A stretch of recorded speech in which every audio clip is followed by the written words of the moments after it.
Bye-bye, Mr. Subaru. Hello, Honda. All right, folks, here's the scoop.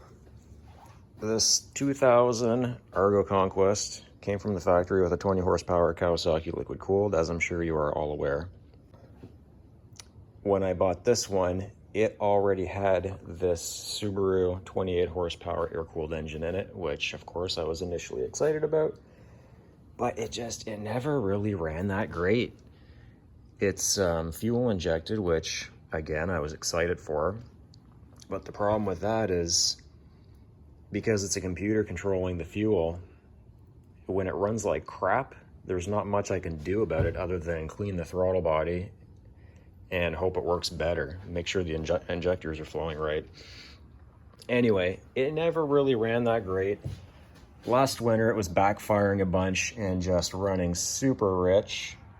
Adjusted a compression test, and I've got 60 PSI in the, this cylinder has 60 PSI.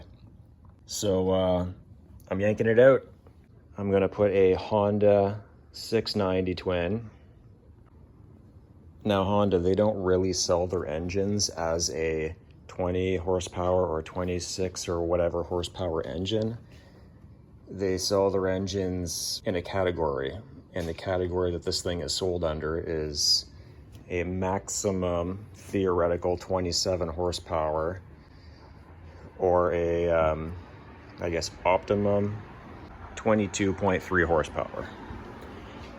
Either way, it's going to match or be better than the Kawasaki engine that was originally in this bad girl. 10 minutes in, getting there. Fuel's all disconnected. I've got one of my exhaust bolts. It came loose, if you'd believe it. Holy crow. Not gonna lie, my back's already killing me. Man, these things are brutal to work on. I feel like I'm working in a hole. Folks, it's a Christmas miracle. Both, so far, 2 out of 2 exhaust bolts came free. Rusted all to hell. About 2.5 hours into this thing, I got all the engine mount bolts out. What a job, man. It is not easy reaching those things.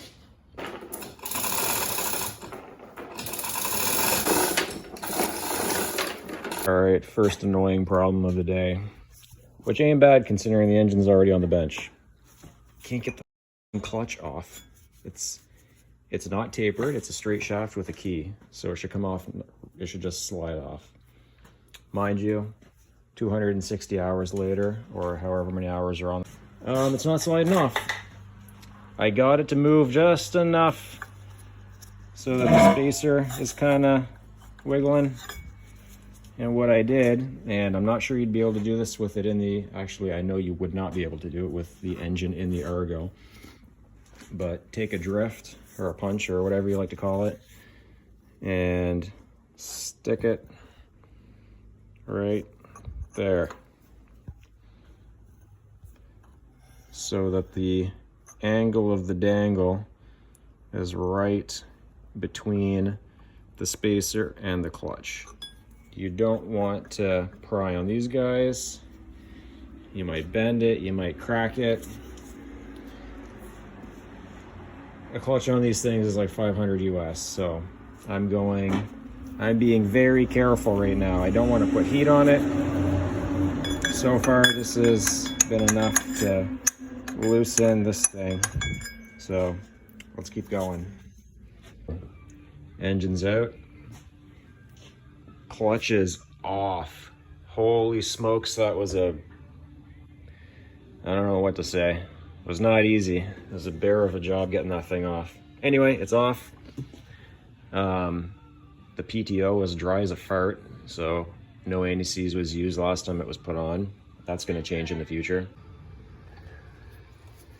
This stuff works great for degreasing. If you're looking for a degreaser that does not stink, here's where we're at. Don't be intimidated by the spaghetti. Anybody interested in doing such a conversion, it's really not that difficult. Old engine out, new engine, they come wired and ready to go. All that thing needs to run is a battery and gas. So what I did was, here, I'll give you a close-up of the diagram. You can pause it, whatever you want to do. I have circled in red, and I've made red lines on all the stuff that I'm removing, and blue to the stuff that I'm modifying. The cooling fan, for example, it runs off of ignition or switched power. I'm just going to go straight to battery, and I'm going to have my own switch. I don't need it to come I don't need it to come on automatically every time this thing's running. Most of the time, actually, the brakes heating up on me have never been an issue. The way I use it, it's never been an issue. I don't need a voltage, I don't need a dummy light to tell me that I'm not charging. I have a voltmeter. So I'm getting rid of that, and I'm going to use that hole in the dash for my manual choke. What else? The ignition switch, I'm just going to ditch it. I'm going to put the Honda switch in its place rather than trying to figure out which wires go where. Honda switch, it's already wired up on the engine the way it's supposed to be. So I'm just going to extend it to the dash. The only thing I need to do is jump the switched power into the switched power fuse block. This is the hot fuse block, hot at all times. And this is the switched fuse block. And of all the wires that are coming out of it, this guy, I believe, went to the blower, which I'm moving to this side. So that's really the only guy I need switched power to. And the reason I need switched power to that is that splits off to my voltmeter, coolant temp, oil pressure light, and my hour meter. Obviously, it needs to be switched. Otherwise, for example, my voltmeter will constantly show voltage, and I don't need that. I only need to know what it is when it's running. Otherwise, you have a parasitic draw, and it's going to kill your battery. Same with the other ones. If I look at the Honda diagram, so I'm essentially going to remove and discard the control box.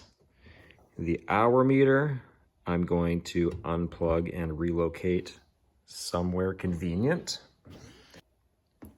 And the combination switch, I'm going to mount it right here, right where it belongs.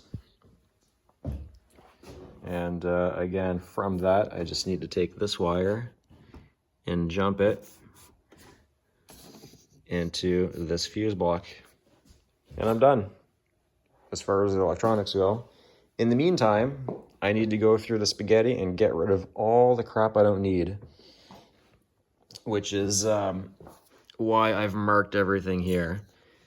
This is just a jumble to look at. It takes forever, but if you just go along quickly and just make a red tick off all the wires you no longer need, when you're going along under the dash, you can just quickly reference your diagram and just go, okay, snip, snip, snip. Oil dummy light, I already got that one in. I'm gonna replace this guy with temperature. This will go up to the temperature dial that's already on the dash. Gauge says water temp. I'll be reading oil temp. I've already checked that that temperature sensor with a heat gun and an infrared thermometer, and it's actually quite accurate to this gauge. Not gonna lie, feel like a little bit of a genius on this one. So, the exhaust that came off of the Honda, or I suppose you could use this exact same trick with the exhaust that comes off of the Kawasaki. What I did, I took the stock muffler because I didn't want to, so plan A was to cut off the flanges, bolt them to the engine, and then tack weld them on the engine. You can take the muffler, lay it flat. I've already tacked mine in this case, but you just mock it up I used bricks because they're non-flammable, and the spacing was exactly what I needed. But what I did is I bolted the flanges face to face, which gives you a mirror of the engine.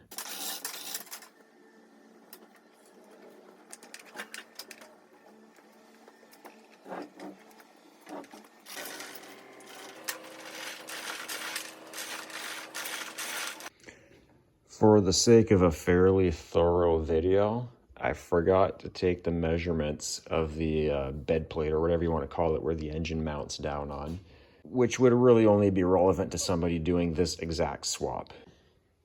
Pretty straightforward. These things, I want to say it's almost a universal fitment. Like, I don't think it's a coincidence that the shaft height and the bolt hole spacing or placement is almost identical. I don't think that was a coincidence. But if the bolt holes are different, you just re-drill them. Or if they're further apart this way, which I believe this, when the previous owner put this engine in, it appears like he welded a tab onto the front of the base plate. If that's the case, you're going to have to take that whole thing out with the transmission, which according to the manual is what you're supposed to do anyway when you're removing the engine. Here's the manifold. I think it turned out pretty good. I threw some high temp paint on it. I was going to wrap it, and I may still wrap it, but I find when you wrap it, it rusts the pipe out. I've done it on cars in the past, and the section of pipe that has the wrap on it just rusts out so much faster. But we'll see what the underhood temps are. If it's getting a little warm, I may wrap it in an effort to bring it down just a little bit. I did remove the blower. However, in removing the blower, I also opened up this huge space because the blower is mounted to the side of the shroud that the radiator used to live on. So now there's all that space for hot air to escape. So I think this may actually run cooler than the Subaru. Okay, for the clutches, I regret not measuring this before tearing into it. I reached out to Argo asking what the clutch offset should be for this 2000 Argo. And he said they don't have that information anymore. Even though it's a 2000, it's not like it's a 1970s, but for some reason, 22 years is too old for them. So they don't have that information anymore. In a forum, I found 3/16 to 5/16 of offset. And he said that sounds about right. So that's what I'm going to go with. And in case you don't know what I'm talking about, this is the fixed, and that is, fixed. So when that one opens up and the belt drops in, and this one tightens up and brings the belt up, you want the belt to stay in a straight line. You don't want it to be, cockeyed. Also, regarding the bed plate, I had to notch out the back of it to clear the drain plug. Not a big deal. Short work with a Sawzall with a metal blade. Took about, 15, 20 seconds, and then a little squirt of trim clad to keep it nice and fancy over the next couple of years. All right, we got 4 bolts fingered tight. Hold it in. Thank you very much, Beam Hoist. Awesome. So if you're like me and you don't have anybody helping you to do anything barely ever, grab yourself a snappy hooker to hold your straight edge flush to the clutch. It'll make wiggling it around and taking measurements in the dark a lot easier. Okay, so far for the engine electrical, I have mounted the brain box right there. Here is the harness that came with the Honda. This black and white wire was in the sheathing. I pulled it back out through the sheathing.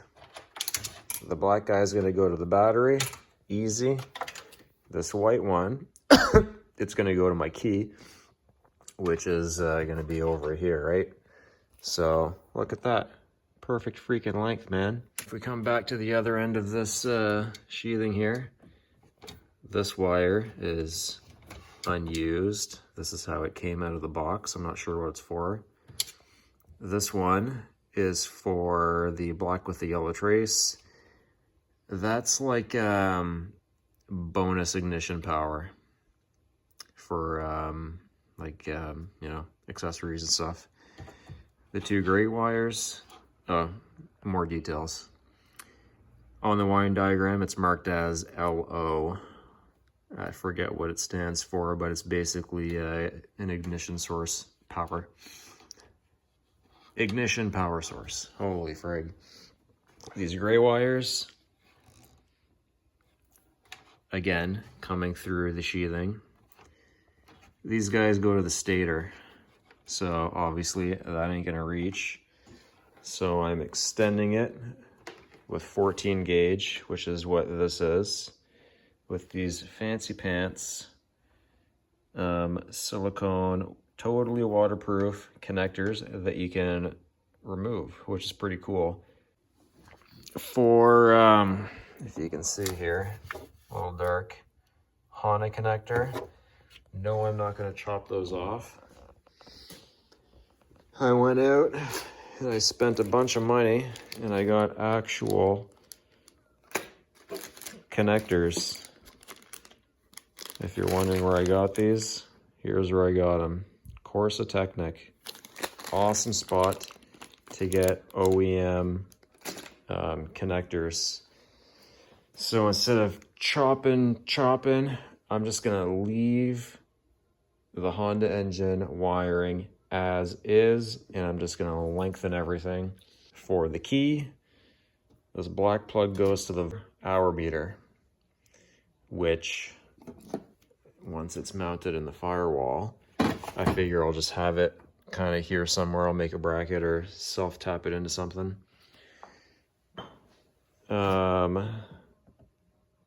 This is going to plug into this, so that's already done. This, I'm just going to take a wire and crimp a male and extend it down to the starter, and that'll have to get extended to the battery. And what else is there on here? This guy.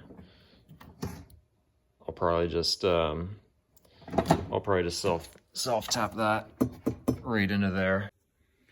All right, plan B. The silicone connectors that I just showed you, they're too small. They don't fit the other end. So I'm gonna chop. I'll use this connector to plug into the stator down there, right there. So that'll plug into that, which means this wire, I will need to lengthen it.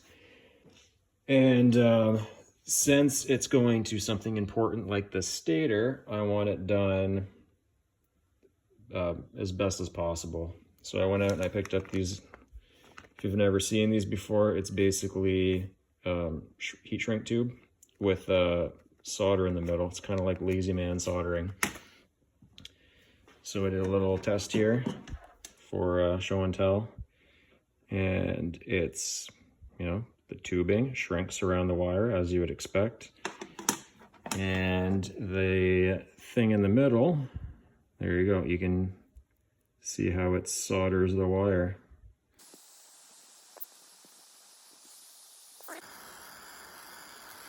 You can see the solder starting to flow.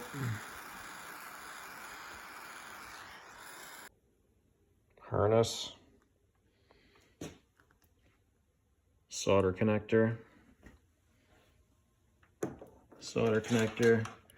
and the other end that I chopped off. All right, here's what I've come up with. This is the pigtail that I made to connect this wire coming from the key all the way down to right there. This guy goes to a fuse block for ignition powered stuff. So on the end closest to it, using one of those solder heat shrink connectors, I just tied into this guy, which turns into two wires. One of them is one of these silicone waterproof plugs that's going to connect to there. Any words? That's what I've got so far. This other guy, that goes to the hour meter, which I'm just going to make a little bracket or something and stick it here. I think I've decided. Alrighty. That green wire, it's my ground for the key. It's going to go in that little hole right there that I just drilled and cleaned all the paint off around. What's next is going to be the white wire, not that one. Right there, this fella. That's going to go to the battery.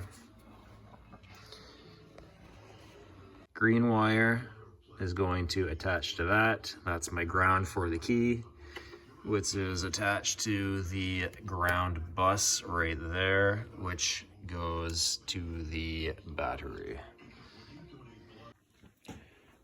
All right, for the throttle cable situation, here's the cable I'm working with. And the way they do it on these Honda engines, from the factory, of course, it comes up this way, up. It's pinched here, and it pulls in this direction. I'm going to be pulling from the other side. So I'm going to, rather than pinch it there, I'm going to pinch it right here, and I'm going to crimp it here, and I'll pull this way.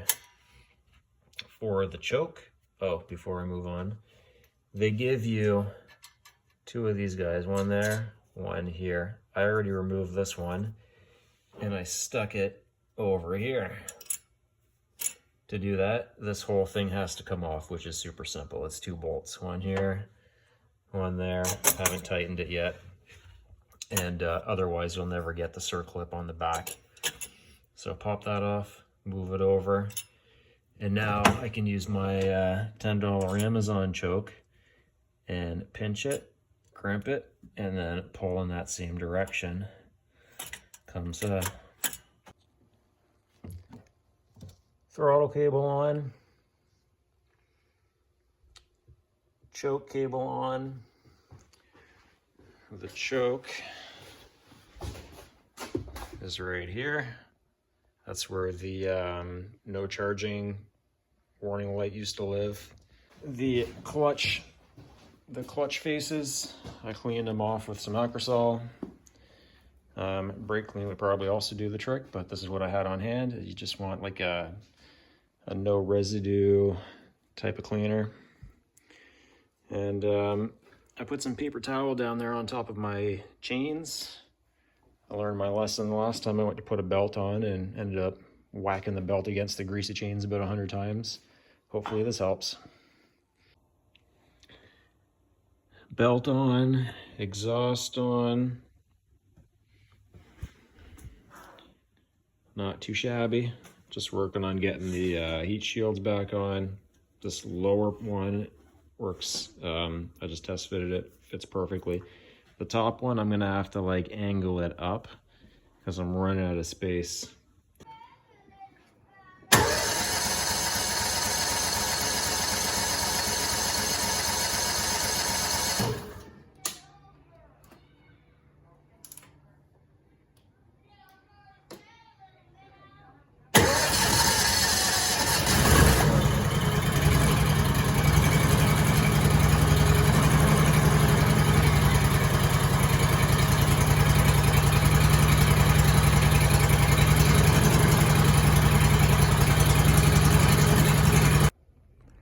In conclusion, was the juice worth the squeeze? I think so. I have a lot of plans with this thing. I plan on taking it up to the property, using it for snow removal in the winter, dragging logs out of the bush in the summer, launching the Sea-Doo, and cruising through Crown Land. That's part of the reason I decided to go with the Honda over a Predator or an engine of that type, is I trust it. A lot of the time I'm out there, I am on my own, and as such, I need a reliable engine. I carry chain links with me in case I break a chain. I can replace it on the trail, and that sort of thing. And the benefit of having an 8-wheel Argo is if I get a flat, I can just put that flat tire and second from the rear on either side and keep going. Really doesn't affect it that much. Overall, very happy with how it turned out. I think it's pretty clean. Very happy about removing that monstrosity. I think it really opens up the area, allows for a ton of airflow. And overall, I'm just very happy with how it turned out. Fires right up. It's a mechanical fuel pump. Both the Subaru and the Kawasaki 620 or whatever it is that came in this thing, they're both electric fuel pumps. This one's got a mechanical fuel pump, so it's just one less thing to worry about. Yeah, very happy with how it turned out. I haven't had a chance to drive it. There will be a part 2 where I actually take this thing out and go for a ride, and we'll get some better shots of it. But so far, this is how it sits. We'll take it out on the trail, go for a ride. I'll let you know how it performs compared to the Subaru. I've always been told by successful people, you gotta ask for what you want. Please like and subscribe. Help me get to 1,000 subs. Cheers, guys. Have a good one.